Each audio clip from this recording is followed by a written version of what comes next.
Olá, meus amigos, sejam bem-vindos a mais um encontro virtual do nosso Centro Espírita Leão Denis de Porto Alegre. Eu me chamo Vinícius Lousada e vamos a mais uma atividade pública, então, de exposição e reflexão em torno do Evangelho de Jesus e da moral espírita. Convidamos a todos para a nossa prece. Vamos buscar no Mestre de todos nós, Jesus, o apoio para que desenvolvamos nesse momento uma sintonia com a espiritualidade superior, com os amigos do mundo invisível que elaboram nessa tarefa de assistência espiritual a todos nós, unindo os nossos pensamentos e sentimentos para que vibremos e produzamos fluidos de pacificação, de saúde e de bom ânimo a toda a terra. Que Deus nos abençoe em mais esse tentame e nos mantenha sob a sua paz. Muito bem. A reflexão dessa noite tem por título Compreensão. Escolhemos, para tanto, o capítulo 29 do livro Ceifa de Luz, escrito pelo Espírito Emmanuel, publicado pela Federação Espírita Brasileira e psicografado por Chico Xavier. Nós vamos fazer uma primeira leitura do texto e depois tecer alguns comentários, à luz, naturalmente, da filosofia espírita. Emmanuel se refere assim, iniciando o texto, à primeira epístola aos Coríntios, escrita por Paulo. Ainda que eu falasse as línguas dos homens e dos anjos, não tivesse caridade, seria como o metal que soa ou como o sino que tine. Parafraseando o apóstolo Paulo, ser-nos-á lícito afirmar ante as lutas renovadoras do dia a dia.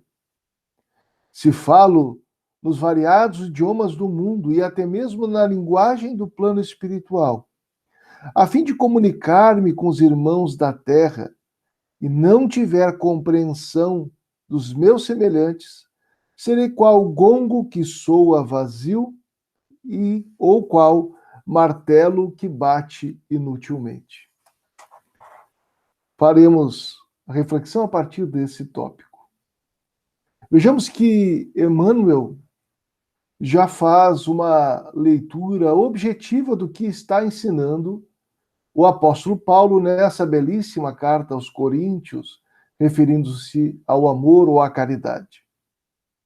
Por mais que possamos ter algum conhecimento do mundo invisível, por mais que nos aproximemos das realidades espirituais da vida superior, através, no nosso caso, os espíritas, das obras fundamentais do espiritismo, dos textos psicografados, muito bem apresentados de forma coerente com o ensino coletivo dos espíritos na base kardeciana, ainda assim, se nós não tivermos compreensão em relação ao nosso semelhante, faremos muito barulho, causamos, como se diz popularmente, contudo, pouco efetivamente realizamos no sentido das conquistas espirituais que nos competem efetivar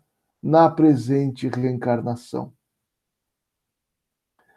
Observemos que aqui não há nenhum convite a uma visão derrotista sobre as nossas buscas espirituais. Em relação ao nosso desempenho, que pode ser fragilizado naturalmente, porque estamos em processo de construção, de transformação interior sob a luz do Evangelho de Jesus e dos ensinamentos da doutrina espírita. Não somos anjos ainda. Somos fadados a alcançarmos um dia por esforço próprio, dentro da lei do progresso, à condição de espíritos puros, com muitas, muitas, muitas encarnações à frente. Mas a lei do progresso é inexorável. Hoje já somos melhores do que ontem, e amanhã seremos melhores do que hoje.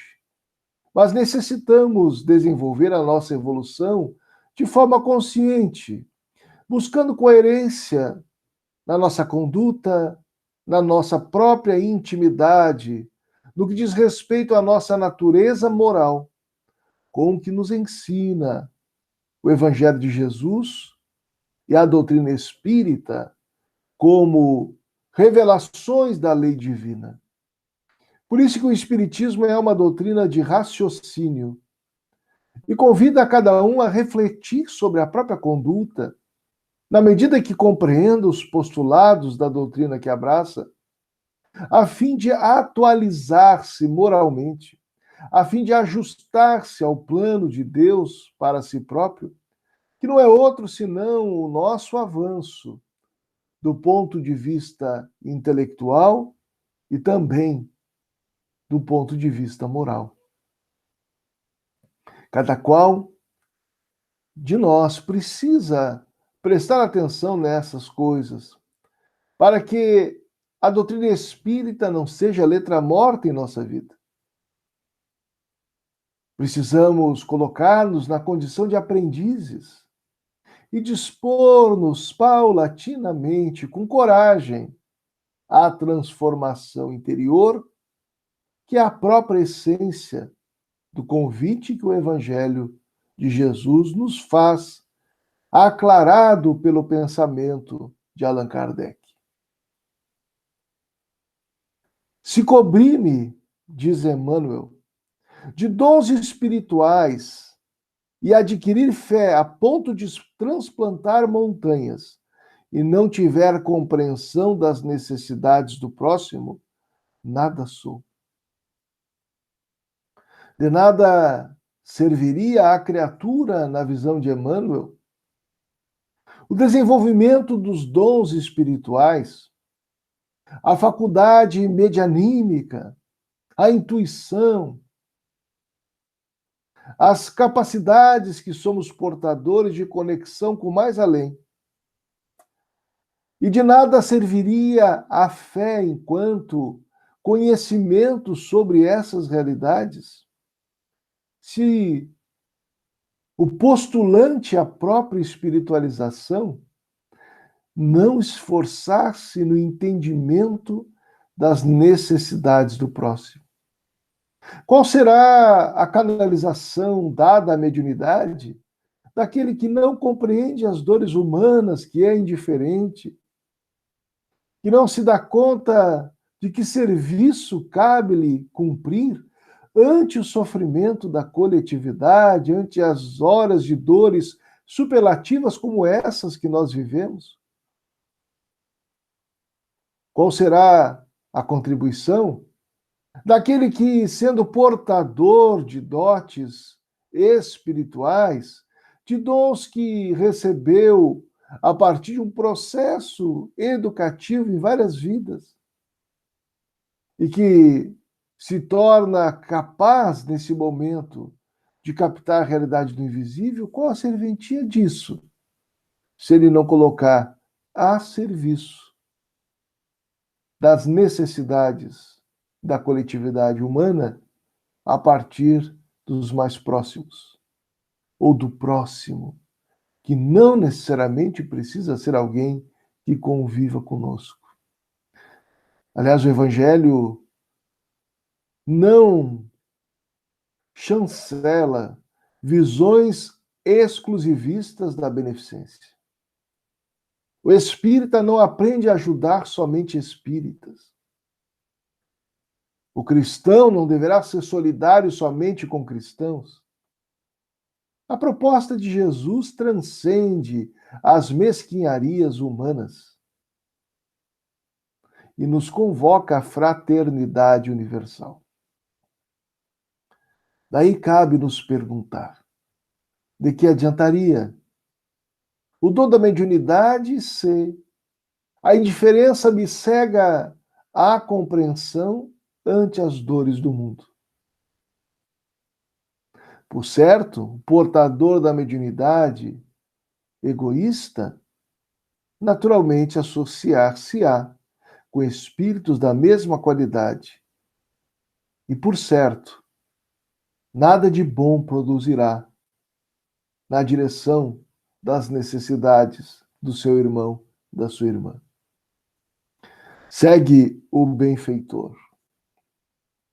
Se vier a distribuir todos os bens que acaso possua, em benefício dos companheiros em dificuldades maiores que as nossas, ou entregar-me à fogueira em louvor de minhas próprias convicções, e não demonstrar compreensão em auxílio dos que me cercam, isso de nada me aproveitaria.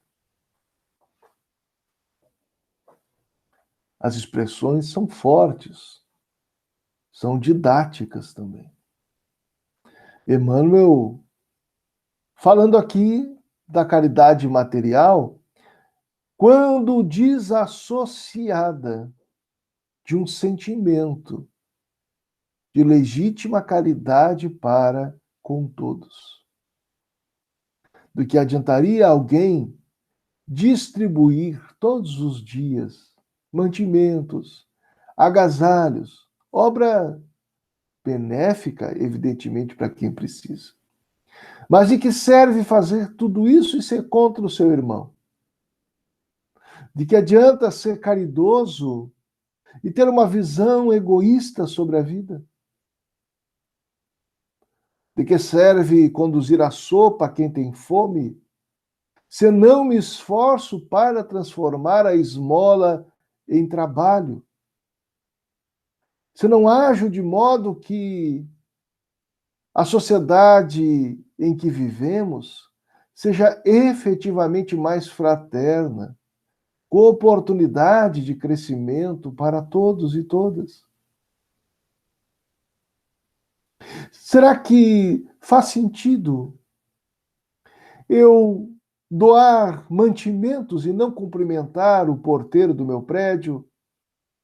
Imaginar talvez que pessoas em condições sociais distintas da minha possam moralmente ser inferiorizadas? Faz sentido assessorar uma creche, um abrigo, e quase atropelar aquele que vive à rua próximo à minha casa com o meu veículo? Ou simplesmente ignorar-lhe a presença no espaço público?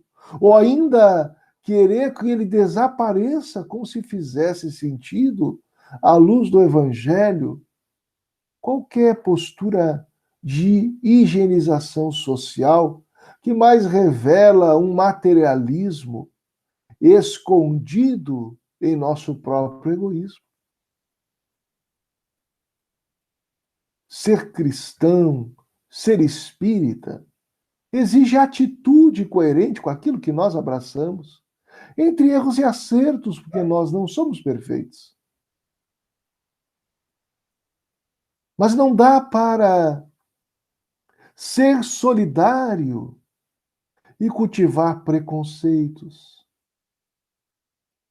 e cultivar visões classistas em relação ao próximo, como se pertencêssemos a castas diferentes. Quando a reencarnação demonstra com clareza que, ora, renasço na condição social, econômica, étnica, racial, religiosa, no caldo de cultura que necessito.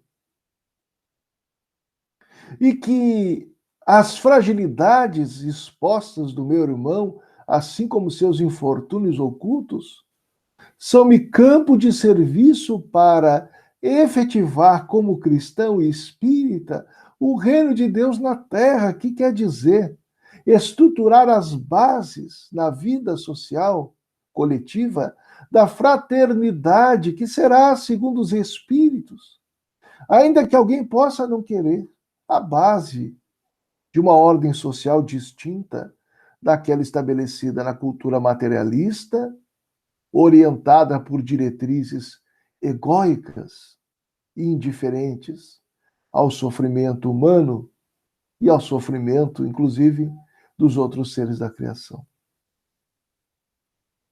Em vão, alerta ainda o benfeitor, faremos manifestações públicas de lealdade à convicção doutrinária que abraçamos se nos entregarmos às fogueiras, às polêmicas, às disputas, aceitarmos qualquer perseguição pelo ideal se a fraternidade consolidada em nossa conduta não aparecer.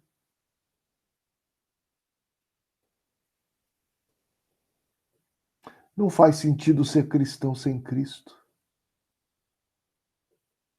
E a mensagem mais eloquente de Jesus está nas suas atitudes com os homens e as mulheres e as crianças simples, sofredoras de toda ordem, sem distinção alguma,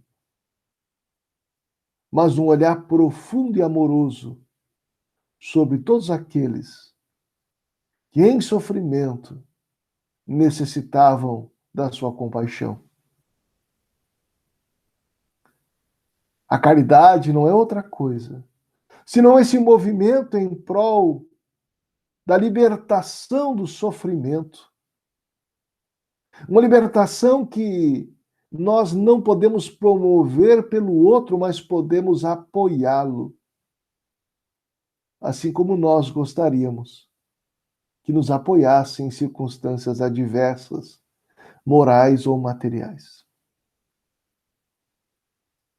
Precisamos meditar nisso tudo, para que a nossa experiência religiosa não seja superficial de tal sorte que tenhamos pouco aproveitamento de nossa convivência com a doutrina dos espíritos. A pandemia que nos assola não é seletiva. Não seja a nossa caridade seletiva. Façamos um esforço para ir além do eu, dos nossos esquemas mentais, da cultura em que fomos educados, para constituir em nós próprios, em nossa compreensão da vida, uma cultura espírita, uma cultura de fraternidade, construindo esperança que vai nutrir a regeneração da criatura humana, abrindo as possibilidades de um mundo melhor espiritualizado, logo ali, consoante já apontam os espíritos, a Allan Kardec, e que nós encontramos bem refletido nas meditações do mestre Lyonês, no capítulo Os Tempos São Chegados, de A Gênese. Segue o benfeitor espiritual nessa belíssima lição. A compreensão é tolerante, prestimosa, não sente inveja, não se precipita e não se ensoberbece em coisa alguma, não se desvaira em ambição, não se apaixona pelos interesses próprios, não se irrita nem suspeita mal. Tudo suporta, crê no bem, espera melhor e sofre sem reclamar. Não se regozija com a injustiça, e sim, procura ser útil em espírito e verdade. Aqui, o benfeitor, exímio exegeta, interpretador das letras bíblicas, retoma e parafrasia o apóstolo Paulo nas qualificações que o apóstolo da gentilidade traz sobre o amor.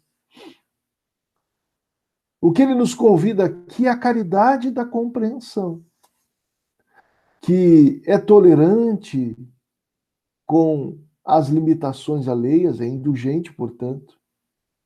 É prestimosa, se coloca a serviço do próximo. Não é invejosa, porque não compete, é solidária. Nem age por impulso, não se precipita, portanto. Age usando a razão, usando de atitudes que sejam reflexivas. Não se ensoberbece, quer dizer, não faz sentido. Buscar a compreensão de maneira vaidosa, como quem diz, nossa, como eu compreendo o próximo, como eu sou bonzinho. Isso seria hipocrisia. Mas se esforça com humildade em escutar, acolher, entender a perspectiva do outro. Evidentemente, não estamos falando aqui de aplauso ao erro, nem de tolerância com o mal infligido à coletividade.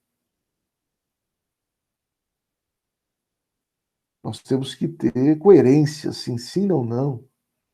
Mas estamos falando das dificuldades do próximo e da atitude caritativa. Não enlouquece com a ambição, porque a compreensão não pode ter ambição. Ela precisa abrir mão do interesse próprio, na maioria das vezes. É um golpe no egoísmo. A tolerância ou a compreensão também não lança suspeitas sobre o próximo, porque não julga. Tudo enfrenta, tem uma fé nas realizações que o bem pode estruturar na Terra. Tem paciência a compreensão. E lida com o sofrimento sem reclamar. Lembra aqui, mano. E não tem prazer nenhum. Vou repetir a frase do benfeitor, para não restar dúvida. Não se regozija com a injustiça. E sim, procura ser útil em espírito e verdade. A compreensão que Emmanuel quer nos ensinar aqui não abraça qualquer atitude de injustiça, seja de perjúrio, seja de julgamento precipitado, seja de distribuição de privilégios que distinguam as criaturas com base em questões quiméricas diante da imortalidade da alma.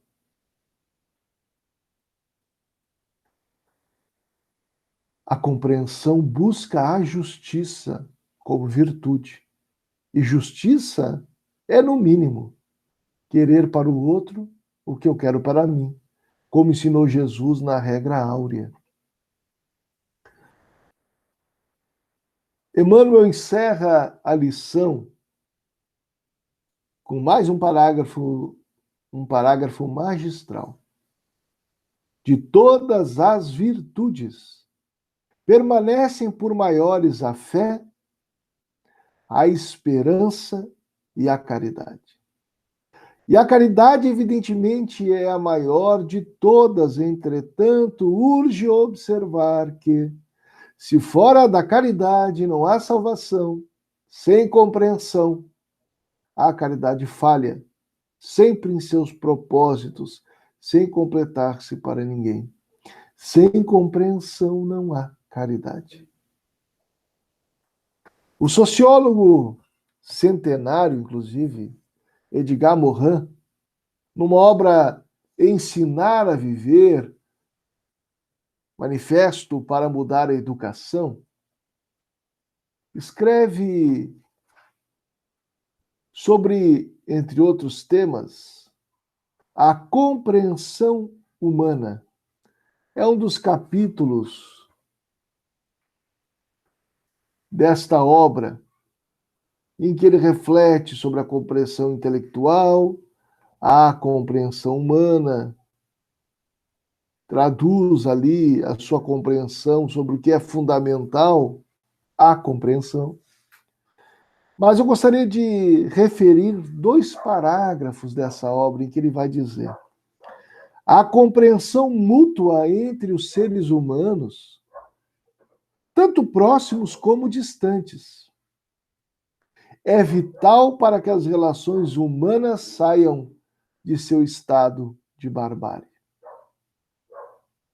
Que barbárie que ele está se referindo aqui? Não estamos mais na Idade Média, já estamos na civilidade ou na civilização. Mas se nós observarmos a trajetória socioantropológica e espiritual da criatura humana, nada obstante os nossos avanços, ainda temos resquícios de barbárie e não nos encontramos, como ensina os espíritos em a obra magna do Espiritismo, o Livro dos Espíritos, em estado de civilização completa, porque ainda há quem padeça de fome na Terra. Então, necessitamos, conforme este pensador, desenvolver a compreensão mútua, o entendimento de uns para com os outros, uma leitura sobre o outro que acolhe o outro na sua diferença, na sua perspectiva, na sua trajetória espiritual, de forma respeitosa, que nos permita o diálogo autêntico e, portanto, a escuta e o entendimento. Que nos permita o exercício de humildade para que nos vigiemos e não julguemos ninguém a priori, nem venhamos não somente a cancelar, que é uma cultura já instaurada, mas nem simplesmente pré-julgar e agregar o outro à perspectiva reducionista limitada da vida, porque o nosso olhar, já disse alguém, sempre é a perspectiva de um ponto, mas não dá conta de toda a realidade, nem tampouco da trajetória de um espírito. Aqui não há nenhuma pregação à ingenuidade. É só um convite para que o egoísmo, como já disse um poeta, não destrua o nosso coração. Segue Edgar Morin, me permitam. Os obstáculos para a compreensão humana são enormes. Não é apenas a indiferença, essa atitude que nós temos de ignorar a dor do outro, como uma forma até de autoproteção, de fuga da responsabilidade ou de manutenção do nosso egoísmo. Mas, sobretudo, o egocentrismo, a autojustificação, o autoengano, a mentira para si mesmo, que prejudica o outro, não vê senão os defeitos do outro e nega-lhe a humanidade. Que coisa interessante. Nosso problema para vencer a cultura de incompreensão é maior do que parece. Porque diz respeito ao que está em nós e é projetado em nossa cultura. Primeiro, o egocentrismo. De nos imaginarmos o centro do cosmos, pessoalmente, ou como grupo religioso, que é muito comum em muitas religiões, ou em relação à nossa família, a nossa família ser o centro do mundo, ou uma condição étnica, racial, ou uma condição laboral, intelectual, que nos distingua e nos faça crer que o mundo gira em torno de nós mesmos. É o egocentrismo. Está muito presente na civilização moderna, por exemplo, naquilo que os especialistas sobre o tema têm chamado de antropocentrismo, quando nós imaginamos que a espécie humana é o centro do cosmos e que o planeta está aí para nos servir. Esse paradigma é o principal causador da crise ecológica de nossos tempos. Quando nós imaginamos que, do lugar que estamos, o mundo deve girar em torno de nós, sem perceber que fazemos parte de uma grande sociedade planetária, de uma grande família interplanetária, de uma família cósmica, universal, dos filhos de Deus, da sua criação. E que estamos conectados uns aos outros e o que fazemos aos outros afeta a nós próprios por conta dessa grande solidariedade universal que nos interconecta, como lembra o sábio Leon Denis na obra O Grande Enigma. O Espiritismo é a doutrina que nos convida a pensar. Será que o universo gira em torno da gente mesmo? Será que adoto condutas que traduzem essa visão egocentrista? Ela aparece nas atitudes que são sectárias, muitas vezes, nos partidos, nos clubes de futebol, no nome da família, que às vezes achamos que distingua alguém, nos conselhos de classe, que estão aí para defender direitos profissionais e que muitas vezes escapam para a manutenção de privilégios ou formas de dominação política, econômica, intelectual de determinado campo do conhecimento. Dominação religiosa, o exclusivismo religioso, que é a antirreligião, que é um contraponto absurdo das leis divinas. Porque a lei maior é a lei do amor, revelada por Jesus no amor a Deus e ao próximo. Não dá para ser exclusivista, fanático, fundamentalista e falar de amor. São coisas incompatíveis. O Evangelho de Jesus é incompatível com fundamentalismo religioso, com dogmatismo, com fanatismo, com o imaginário de que só uma religião pode salvar. Isso fica muito claro nas reflexões de Kardec, no capítulo 15 do Evangelho segundo o Espiritismo. Fora da caridade não há salvação. Não é fora da igreja A ou B, da religião C, D, E, da caridade. Aliás, caridade sem a qual a sociedade humana não se transforma para melhor, o indivíduo não se torna espiritualizado, sem a qual não há iluminação do espírito, e que, segundo Emmanuel, pede compreensão.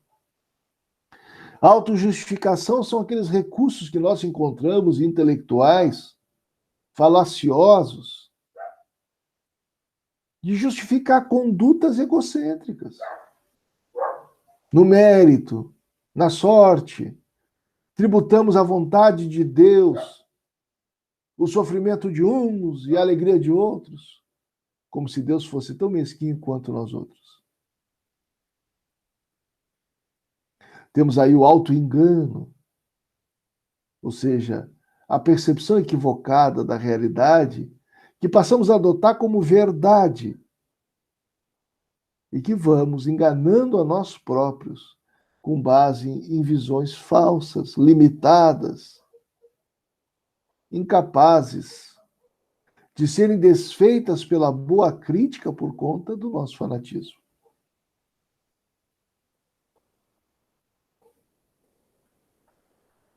Nós precisamos ir para além de ver defeitos nos outros e reconhecer a nossa humanidade em comum, sem a qual não há condições, sem a qual não há condições de haver uma sociedade mais fraterna ou um mundo regenerado. Dessa forma, meus amigos, minhas amigas, recolhemos do convite de Emmanuel uma proposta de que alarguemos nossos horizontes de compreensão, que exercitemos a mesma de uns para com os outros. E façamos um esforço para estruturar as relações interpessoais que tecemos durante esta encarnação nessa base de entendimento mútuo, de compreensão fraternal, para que em relações afetivas solidárias e saudáveis aprendamos a amar e estruturemos as bases morais de uma sociedade calcada na fraternidade universal, como há de ser uma terra regenerada, como há de ser um planeta que deve alcançar como nosso o progresso espiritual de um lar planetário regenerado. Meditemos nessas coisas todas e façamos a parte que nos cabe, exercitando entendimento, escuta e acolhimento, e fraternidade, sem fronteiras, sem limites, estabelecidos nas concepções equivocadas do passado espiritual que ainda pesa sobre nós, mas que tende a ser menos presente à medida em que associamos-nos em termos de natureza moral e de conduta ao Evangelho libertador de Jesus e à mensagem lúcida da doutrina espírita. Fica o convite à reflexão.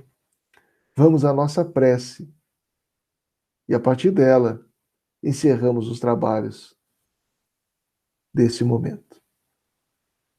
Mestre e amigo, nós te agradecemos a ocasião de meditarmos sobre as lições de Emmanuel em torno do Evangelho e da doutrina espírita. Permite que possamos recolher essas reflexões em nosso coração com discernimento, examinando tudo e retirando o que há de bom. Para que o nosso tempo não seja vazio de significado e a nossa tarefa de estudo espírita nos ajude a nos libertarmos de nós mesmos.